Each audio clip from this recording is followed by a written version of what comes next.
Hello दोस्तों, कैसे हैं आप लोग। उम्मीद करता हूँ आप लोग अच्छे होंगे। हम लोग क्लास 10th का केमिस्ट्री पढ़ रहे थे। उसमें हम लोग जो हम लोगों का छूटा हुआ है उसको देखेंगे। तो इसमें आपका पहला हेडिंग है रासायनिक समीकरण लिखना। तो आप हेडिंग डाल के लिखिएगा। अब सोचिए एक बार कि रासायनिक समीकरण लिखा क्यों जाता है, कैसे लिखा जाता है, क्यों लिखा जाता है। तो इसका उत्तर होगा शब्दों के बदले, मतलब शब्दों के बदले प्रतीकों और सूत्रों में उपयोग से लिखा गया समीकरण रासायनिक समीकरण या कंकाली समीकरण कहलाता है। कहने का मतलब जो लोग हम शब्द में बात करते हैं उस तरह नहीं, उसको मतलब शब्दों में ना सूत्रों में, मतलब शब्दों में नहीं सूत्रों में क्या उपयोग कर लिखा गया समीकरण को कंकाली समीकरण या रासायनिक समीकरण कहते हैं। ऐसे समीकरण में यह जरूरी नहीं है कि संतुलित हो। उदाहरण के लिए मतलब समीकरण दो प्रकार का होता है। एक होता है संतुलित रासायनिक समीकरण। पहला क्या होता है? संतुलित रासायनिक समीकरण और एक होता है असंतुलित रासायनिक समीकरण। कहने का मतलब है समीकरण दो प्रकार का होता है, संतुलित रासायनिक समीकरण और असंतुलित रासायनिक समीकरण। तो रासायनिक समीकरण कैसे लिखा जाता है, जैसे देखिए Mg मतलब M का मतलब होता है मैग्नीशियम, O का मतलब होता है ऑक्सीजन। तो ये होता है आपका मैग्नीशियम ऑक्सीजन, ये दोनों मिलकर बनते हैं। तो इन शब्दों के रूप में नहीं, प्रतीक यानी मैग्नीशियम को M से और ऑक्सीजन को O से इस तरह पर आपको प्राप्त होता है MgO। तो ये कह रहा है शब्दों में नहीं प्रतीकों और सूत्रों में प्रयोग किया गया समीकरण ही रासायनिक समीकरण कहलाता है। आइए आगे देखते हैं हमारा क्या है। आगे हमारा है ऐसे समीकरण में बाईं ओर मतलब LHS और दो ऑक्सीजन परमाणु है, मतलब इसमें दो ऑक्सीजन परमाणु हैं, जबकि दाईं ओर RHS में केवल एक ऑक्सीजन परमाणु है, मतलब इसमें एक परमाणु है। यहाँ पर देख रहे हैं आप O के ऊपर कितना है, इधर दो है, तो इधर एक है। यही बता रहा है कि इसमें LHS और ऑक्सीजन का परमाणु दो है और RHS और केवल एक है। तो इसलिए हम इसको कहेंगे असंतुलित रासायनिक समीकरण, परमाणु है इसीलिए। वह कहने का मतलब है यहाँ भी दो है तो यहाँ भी दो ऑक्सीजन होना चाहिए, तभी ये संतुलित रासायनिक समीकरण होगा। अगर नहीं है तो इसे हम असंतुलित रासायनिक समीकरण कहते हैं। आइए देखते हैं संतुलित रासायनिक समीकरण किसे कहते हैं। संतुलित रासायनिक समीकरण ऐसे रासायनिक समीकरण, मतलब ऐसे रासायनिक समीकरण जिनमें प्रत्येक तत्व के परमाणुओं की संख्या, मतलब जो उसमें तत्व है उनके परमाणुओं की संख्या बाईं और दाईं मतलब LHS और RHS दोनों के परमाणुओं की संख्या दाईं और बाईं दोनों तरफ समान हो, उसे संतुलित रासायनिक समीकरण कहते हैं। कहने का मतलब है यहाँ देखिए Zn है यानी जिंक है और यहाँ H2SO4 है, सल्फ्यूरिक अम्ल है। तो यहाँ देखिए Zn, यहाँ पर कितना है, Zn एक है और यहाँ पर क्या है, एक है। और SO4 यहाँ पर देखिए SO4 चार है और SO4 यहाँ पर भी चार है और यहाँ पर H2O 2 है और यहाँ पर भी H2O 2 है। कहने का मतलब है इन दोनों के पास परमाणुओं की संख्या बराबर है, इसलिए इन लोगों को कहेंगे हम संतुलित रासायनिक समीकरण। क्या कहेंगे? संतुलित रासायनिक समीकरण। अगर यहाँ पर Zn 4 होता है और यहाँ पर 1 होता है तो इसे असंतुलित रासायनिक समीकरण कहते हैं। लेकिन इनके दोनों के पास दोनों तरफ मतलब संतुलित है, मतलब परमाणुओं की संख्या बराबर है, इसलिए ये संतुलित रासायनिक समीकरण कहलाते हैं। आइए देख लेते हैं असंतुलित रासायनिक समीकरण किसे कहते हैं। अब हमारा है असंतुलित रासायनिक समीकरण। तो भाई असंतुलित रासायनिक समीकरण किसे कहते हैं। तो ऐसे रासायनिक समीकरण जिसमें तत्व मतलब जिसमें प्रत्येक तत्वों के परमाणु की संख्या बाईं और दाईं दोनों तरफ समान ना हो, मतलब संतुलित में समान होता है और असंतुलित में समान नहीं होता है, इसी को कहते हैं असंतुलित रासायनिक समीकरण। देखिए यहाँ पर Zn है 1 है और यहाँ पर HCl4 है 4 है, HSO4 और यहाँ पर Zn है SO4 यहाँ पर सेम है, लेकिन H2 यहाँ पर H2 1 है और यहाँ पर H2 2 है, इसलिए ये असंतुलित रासायनिक समीकरण कहलाते हैं। कहने का मतलब है दोनों तरफ बराबर नहीं होंगे तो असंतुलित, और दोनों तरफ उनके परमाणुओं की संख्या बराबर होगी तो संतुलित रासायनिक समीकरण कहलाएंगे। आइए देखते हैं हम लोग, अगला हेडिंग है हमारा रासायनिक अभिक्रियाओं के प्रकार।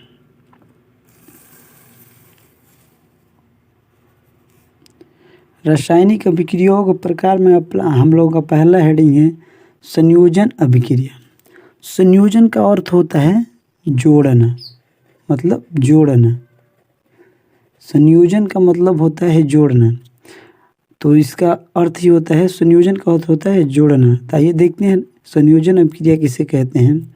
ऐसी अभिक्रिया जिसमें दो या दो से अधिक अभिकारक, मतलब जो मिलकर बनते हैं पदार्थ, जिनसे पदार्थ मिलकर बने होते हैं उसी को अभिकारक कहते हैं।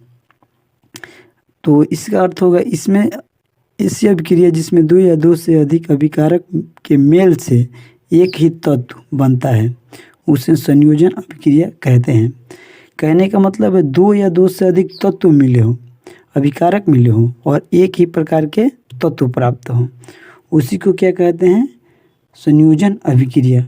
अभी मैंने आपको बताया था ना, संयोजन का मतलब होता है जोड़ना। तो देखिए यहाँ पर उदाहरण एक कोयले का जलना। देखिए SO2 मतलब C है, यहाँ पर कार्बन है, C है, और S का मतलब होता है गैस होता है, और इस S का मतलब सॉलिड होता है, सॉलिड यानी ठोस, और G का मतलब होता है गैस। ये प्रतीक के चिन्ह के रूप में लिखा जाता है कि उसके आगे लिखा होता है तत्व, मतलब जो पदार्थ होता है ना उसके आगे लिखा होता है। तो यहाँ पर C का मतलब कार्बन और O का मतलब ऑक्सीजन। तो ऑक्सीजन एक प्रकार की गैस है और कार्बन जो है वो सॉलिड है यानी ठोस है। तो मिलकर बना CO2, मतलब ये मिलकर बन गए दोनों गैस।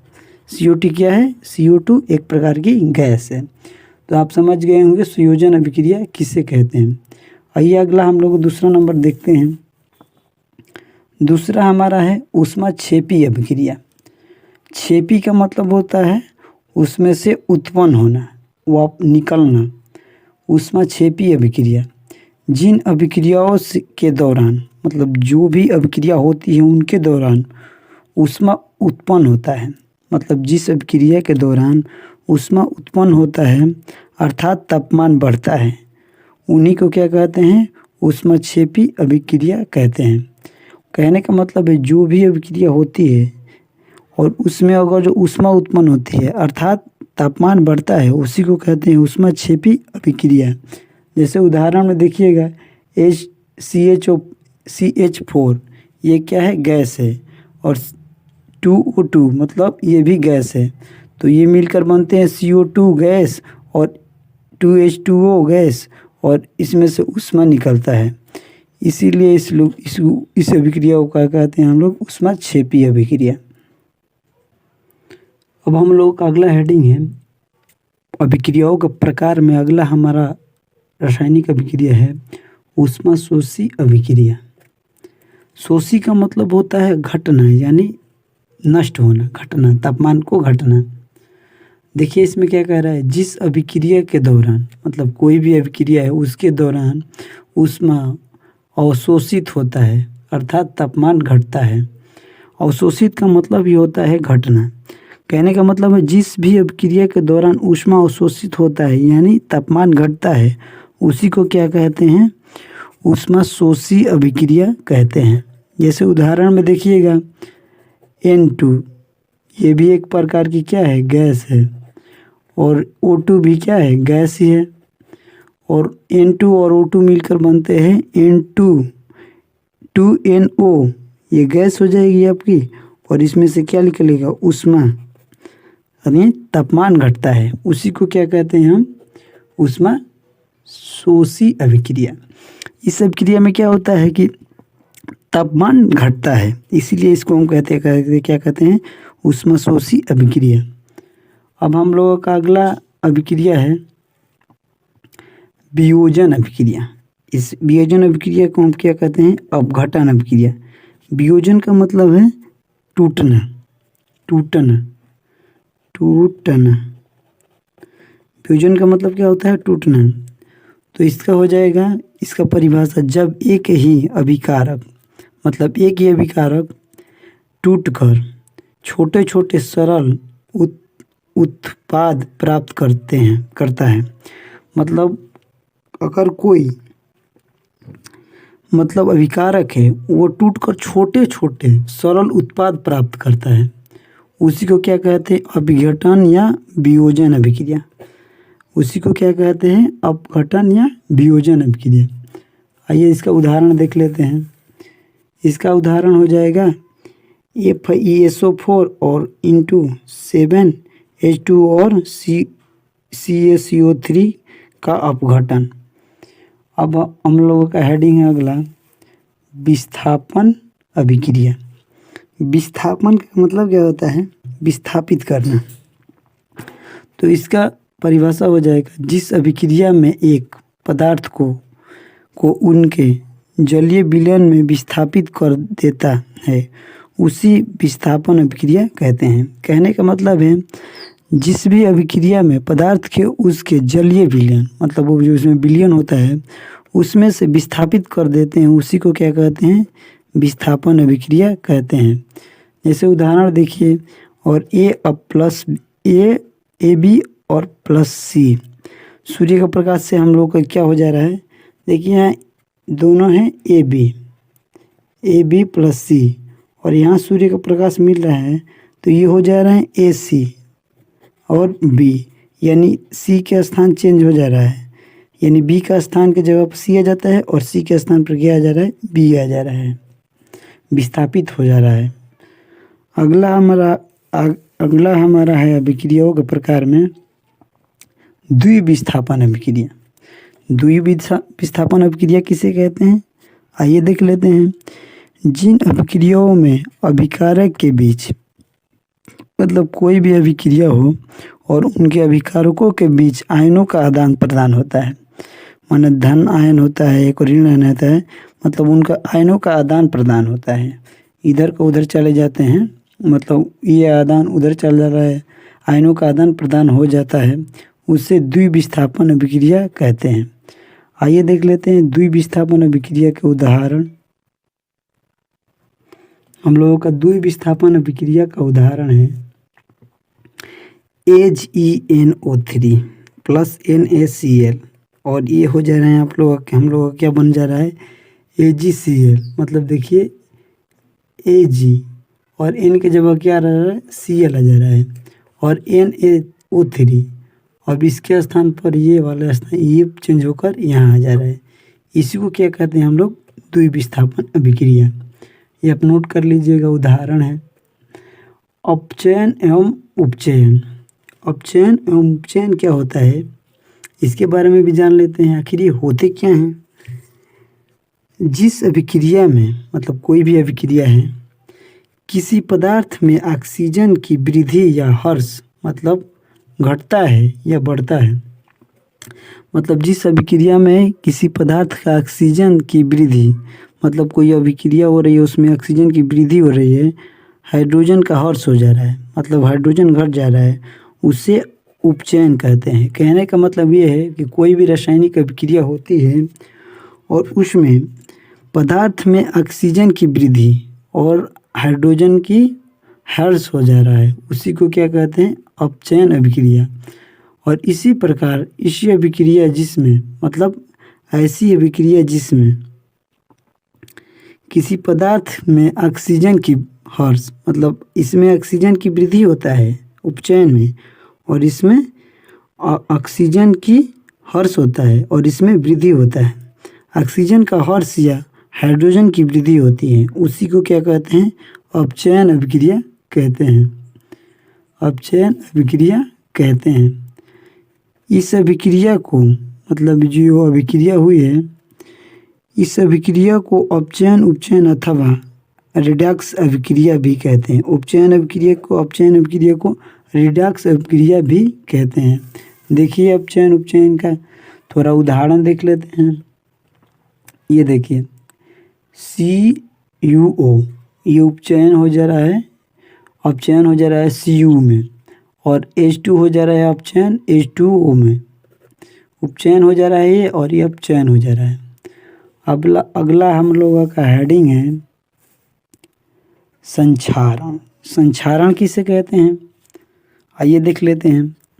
जब कोई धातु मतलब कोई भी लोहे की वस्तु होगी जो, उसी को हम लोग धातु कहते हैं। धातु ऐसे होते हैं जिनमें विद्युत का सुचालक होते हैं, जिनमें विद्युत धारा बह सकती है। कहने का मतलब है उसमें से विद्युत धारा हम लोग अगर जो करंट प्रवाहित करेंगे तो वो बह जाएगी। तो यह देखते हैं संक्षारण किसे कहते हैं। जब कोई धातु अपने आसपास की मतलब कोई भी धातु है, कोई भी लोहे की वस्तु है, और अपनी आसपास की आर्द्रता मतलब जो नमी होती है और अम्ल आदि से प्रभावित होती है, मतलब उसमें जंग लगने लगता है, तो यह संक्षारित होती है। इस प्रक्रिया को संक्षारण कहते हैं। मोटी से बात आप समझेंगे। जैसे आप लोगों ने संक्षारण नहीं देखा होगा तो ज़रूर अपने जंग लगते हुए देखा होगा, लोहे की छड़ में बूंदी बूंदी जैसा लग जाता है। उसी अभिक्रिया में जो होती है, जो नमी के कारण होता है, उसी को संक्षारण कहते हैं। उदाहरण देख लीजिए। लोहे की नई वस्तु चमकीली होती है, लेकिन कुछ दिनों के बाद मतलब लोहे की वस्तु जब नई होती है तो चमकती है, लेकिन जैसे ही समय के साथ कुछ दिनों के बाद उसमें लाल भूरे की परत चढ़ जाती है। इसी को क्या कहते हैं, हम संक्षारण कहते हैं। अब हम लोगों का है विकृत गंधिता। तो विकृत गंधिता का मतलब क्या होता है। जब वसा और तेल का उपचयन मतलब उपचयन होता है या वे काफ़ी समय तक खुले में रखे रहते हैं, मतलब कोई भी तेल में छनी या तली वस्तु को हम लोग अगर जो खुले स्थान पर रखते हैं तो समय के खुले में रखते हैं तो उसकी गंध और स्वाद बदल जाता है। आप एक्सपेरिमेंट करके भी देख सकते हैं। जब आप तले या भुने हुए वस्तु को मतलब खुले में छोड़ देते हैं तो उनके स्वाद और गंध में बदलाव हो जाता है। हम कहते हैं कि वे विकृत गंधी हो गई है, मतलब वो खराब हो गई। इसी घटना को क्या कहते हैं, घटना या स्थिति को विकृत गंधिता कहते हैं। कहने का मतलब है यदि हम किसी भी पदार्थ के तले हुए या भुने हुए कोई भी पदार्थ हो और उसको मतलब खुले स्थान में रख देंगे तो उसका स्वाद खराब हो जाएगा और गंध उसमें से आने लगेगा। इसी को हम कहते हैं विकृत गंधिता। जैसे देखिए, तली एवं वसा युक्त खाद्य पदार्थों को विकृत गंधिता से बचाने के लिए उनमें प्रति ऑक्सीजन उपचयन रोकने के वाले पदार्थ मिलाए जाते हैं। जैसे आप कुरकुरे खाते हैं तो आप समझते होंगे कि उसमें जो गैस मिला गई है वो बेकार वाली गैस है, लेकिन नहीं, उसमें जो ऑक्सीजन मिलाई जाती है ऐसी ऑक्सीजन होती है जो उपचयन को करने से रोकती है। इसलिए उस पॉकेट में वो जो झिल्ली होती है उसमें ऑक्सीजन भरा जाता है। इस तरह से हम लोगों का ये लेसन समाप्त होता है। हमें कमेंट करके बताइए आपको ये वीडियो कैसा लगा। अगर अच्छा लगा तो लाइक कीजिए अगर अच्छा नहीं लगा तो डिसलाइक कीजिए, लेकिन हाँ कमेंट करके बताइएगा कि आप लोगों को ये वीडियो कहाँ पर अच्छा नहीं लगा।